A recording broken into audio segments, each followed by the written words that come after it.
عمرنا ما كنا حاقدين.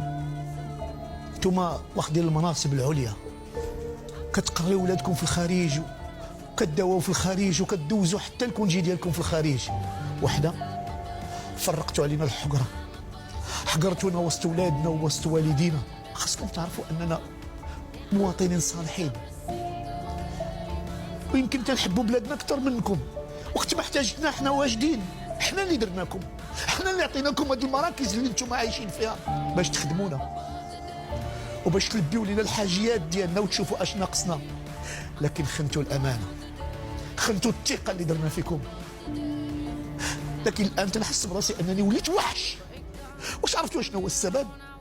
حكرتوني، حسيت بالحقره، حسيت انني ما بقيتش قادر ناوي مهمتي ولا نجيب القوت لولادي. واليوم كلشي تيحاسبنا، كلشي